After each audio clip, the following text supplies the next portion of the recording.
Good morning बच्चों। Class 11th में हमें हिंदी की 4 किताबें पढ़नी है। सबसे पहला हमारा है गद्य संकलन।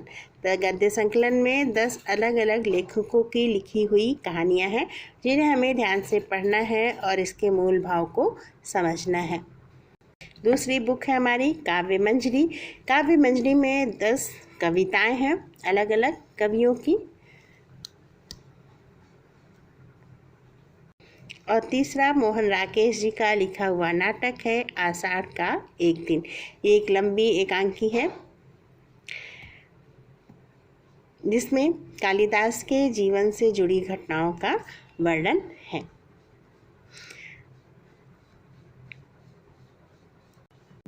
आज हम कबीरदास की साखी के माध्यम से अपने अध्ययन की शुरुआत करेंगे। काव्य मंजरी का पहला चैप्टर है कबीरदास की साखी पर आधारित। तो पहले हम थोड़ा कबीरदास के बारे में जानते हैं। कबीरदास जी का जन्म सन 1398 में काशी में हुआ था। कबीरदास जी के लिए कहा जाता है कि इनका जन्म एक ब्राह्मण परिवार में हुआ था, जबकि पालन पोषण एक मुस्लिम परिवार में हुआ। इनके गुरु रामानंद थे। हिंदी साहित्य में संत काव्य धारा की निर्गुण शाखा के प्रमुख कवियों में इनका नाम लिया जाता है। इन्होंने शिक्षा प्राप्त नहीं की थी। ये जगह जगह घूमते थे और अब तत्कालीन समाज में व्याप्त विसंगतियों पर अपने दोहे अपने पद कहते थे, जिसे सुनकर के उनके शिष्य उसे लिख लिया करते थे। जो बीजक नाम के एक संग्रह में सारे इनके लिखे हुए पद या दोहे संग्रहित है, जिसका नाम है बीजक। ये एकमात्र पुस्तक कबीर की मिलती है जिसमें इनके सारे पद या दोहे संग्रहित किए गए हैं। चूँकि कबीर जगह जगह घूमते थे, वहाँ के लोगों को समझाने का काम करते थे। जो उस समय का समाज था, उस समय धर्म के नाम पर बहुत तरह के आडंबर थे, बहुत तरह की विसंगतियाँ फैली हुई थी।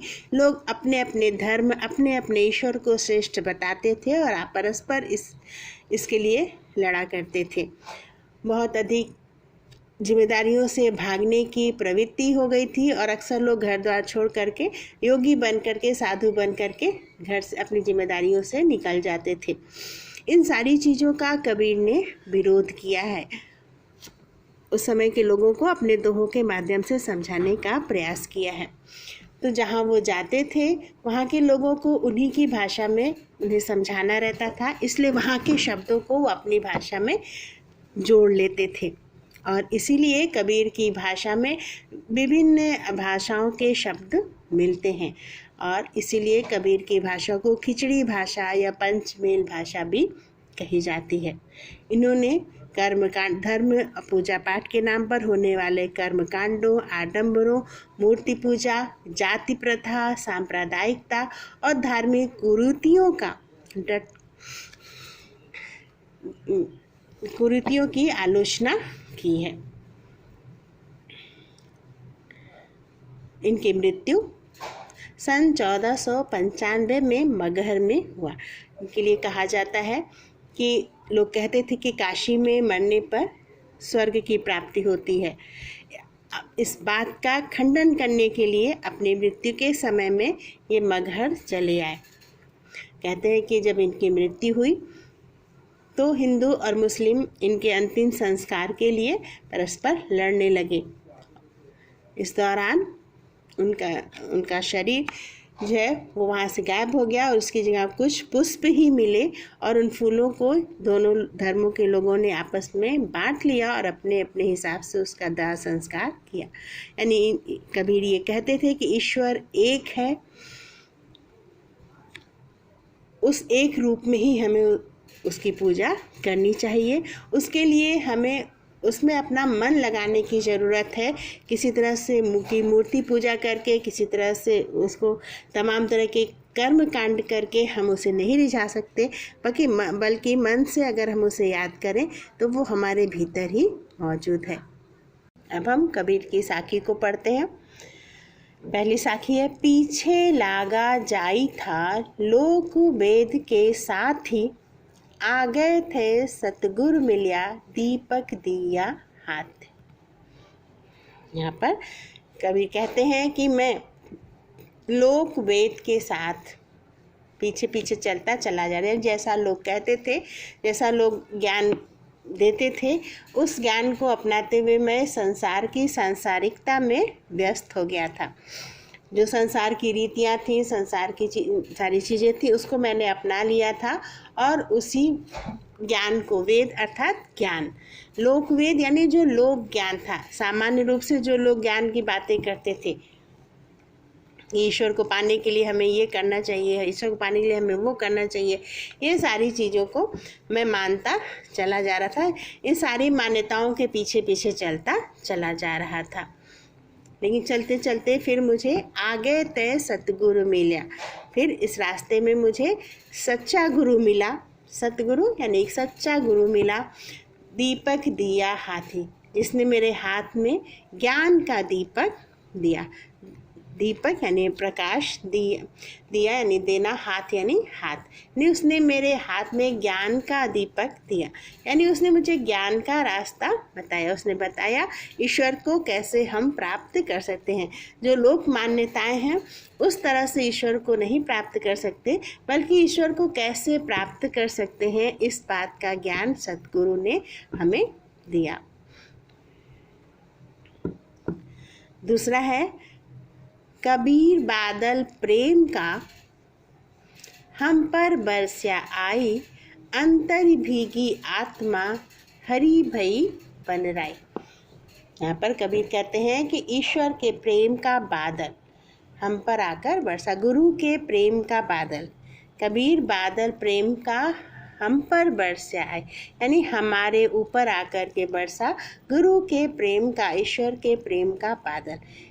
यानी जब हमने ईश्वर की आराधना शुरू की, ईश्वर को सही तरीके से उसकी उपासना शुरू की, ईश्वर को पाने का प्रयास शुरू किया, तो इस ईश्वर के प्रेम का बादल हमारे ऊपर बरसा और उसके फलस्वरूप अंतर ही भीगी आत्मा, अंदर तक मेरी आत्मा उस बारिश से, उस ईश्वर के प्रेम के बारिश से मेरी आत्मा अंदर तक भीग गई और मेरी जो हरी भई बनराई यानी सारे वृक्ष, सारे पेड़ पौधे, जंगल, तो जो मेरे मन में जितने वृक्ष थे, मेरा मन मतलब पूरी तरह से हरा भरा हो गया। मेरे मन का जो जंगल था, मेरे मन में जो तमाम तरह के वृक्ष थे, वे सब हरे भरे हो गए। कबीर कहते हैं कि कब गुरु के प्रेम का, ईश्वर के प्रेम का बादल हमारे ऊपर आकर के बरसा, मेरी अंतरात्मा भीतर तक अच्छी तरह से भीग गई और मेरा मन पूरी तरह से हरा भरा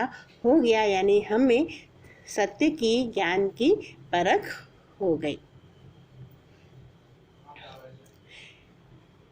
तीसरे दोहे में कबीर कहते हैं, बासरी सुख ना रैड़ी सुख, ना सुख सपने हुमाही, कबीर बिछुड़िया राम सु, ना सुख धूप ना छाह।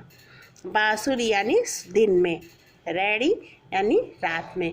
तो कबीरदास जी कहते हैं कि ना मुझे दिन में सुख है, बांसुरी सुख अर्थात दिन में सुख नहीं है, ना रैनी सुख, ना मुझे रात्रि में ही सुख है, ना सुख सपने हुमाही, और ना ही मुझे सपने में भी सुख मिल रहा है। ना तो मुझे दिन में सुख मिल रहा है, ना रात में सुख ना मिल रहा है, ना जागने में सुख है, ना सपने में सुख मिल रहा है। कबीर बिछुड़िया राम सुख, कबीर कहते हैं कि जब से मैं राम से बिछुड़ गया हूँ, ना सुख धूप ना छाह, न मुझे धूप में, छाह में यानी कहीं भी किसी भी प्रकार से मुझे सुख की प्राप्ति नहीं हो रही। कबीरदास जी कहते हैं कि राम से बिछड़ने के पश्चात मुझे दिन रात, सोए जागे, धूप छाह, कहीं भी किसी प्रकार से सुख नहीं मिल रहा है। यहाँ पर हम एक बात अच्छी तरह समझेंगे, कबीर के राम दशरथ नंदन राम नहीं है, बल्कि एक भगवान के लिए, ईश्वर के लिए, वो ईश्वर जो अनंत है, जो अलग अगोचर है, जिसे हम देख नहीं सकते, जिसे हम महसूस कर सकते हैं, जो हमारे भीतर ही समाया हुआ है, उस ईश्वर के लिए कबीर ने राम शब्द का प्रयोग किया है। राम का अर्थ दशरथ पुत्र राम नहीं है, बल्कि वो ईश्वर हैं जो हमारे भीतर रहते हैं, हम सबके साथ रहते हैं, जो निर्गुण निराकार हैं। तो कबीर कहते हैं कि उस राम से बिछड़ने पर न कहीं भी मुझे किसी भी प्रकार से सुख नहीं मिल रहा है।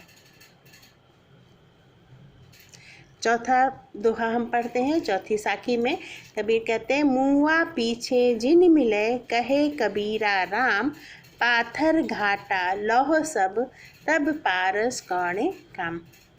कबीरदास जी कहते हैं कि मुआ पीछे जिन मिले कहे कबीरा राम। कबीरदास जी कहते हैं मुआ पीछे यानी मरने के बाद, जिन मिले, जिन यानी नहीं, राम मिले राम यानी मरने के बाद अगर राम की प्राप्ति हो रही है, ईश्वर की प्राप्ति हो रही है, तो वो ईश्वर की प्राप्ति किस काम की, यानी मरने के बाद भगवान को पाने का कोई अर्थ नहीं है, वो किसी काम का नहीं है। उसी तरह से जैसे पाथर घाटा लौह सब पारस कौने काम।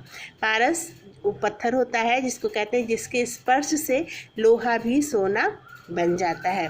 अब हम किसी पत्थर को पारस समझ लें और उस पर लोहा घिस घिस के देखते रहें, धीरे अलग अलग पत्थरों को ले करके, और ये पारस होगा, ये पारस होगा, ऐसा सोच सोच करके उस पर लोहा लेके रगड़ते रहें और रगड़ते रगड़ते लोहा घिसकर ख़त्म हो जाए, तब अंत में हमें पारस पत्थर मिले।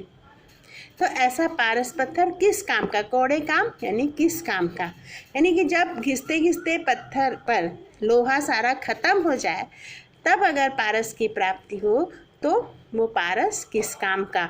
उसी प्रकार से अगर हमारा जीवन राम को खोजते खोजते नष्ट हो जाए, खत्म हो जाए, तब अगर हमें राम की प्राप्ति होती है, तो ऐसे राम की प्राप्ति किस काम की, अर्थात अपने जीवन काल में ही राम को पाने से हमारा जीवन सार्थक है। अब हम आते हैं पांचवें दोहे पर। पांचवा दोहा है, अंखड़ियाँ झाई पड़ी पंथ निहारी निहारी, जी भड़िया छाला पड़िया राम पुकारी पुकारी। कबीर कहते हैं कि राम को पुकारते पुकारते, राम का रास्ता देखते देखते मेरी आँखों में झाइयाँ पड़ गईं। पंथ निहारी निहारी यानी पंथ यानी रास्ता, निहारी यानी देखना। तो पंथ निहारी निहारी यानी रास्ता देखते देखते, राम का रास्ता देखते देखते अंखड़ियाँ झाई पड़ी। अंखड़ियाँ यानी आँखें, मेरी आँखों में झाइयाँ पड़ गईं। और राम पुकारी पड़ी, राम का नाम पुकारते पुकारते मेरी जीभ में छाले पड़ गए, लेकिन अभी तक राम की प्राप्ति, ईश्वर की प्राप्ति मुझे नहीं हुई।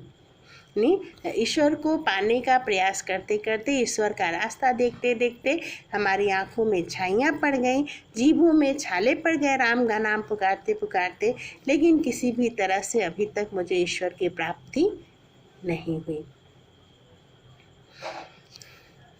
बाकी 5 दोहे हम कल पढ़ेंगे। थोड़ा हम समझते हैं कि साखी किसे कहते हैं। देखो, साखी का अर्थ होता है साक्षी। साक्षी अर्थात साक्षात, प्रत्यक्ष, अनुभव किया हुआ।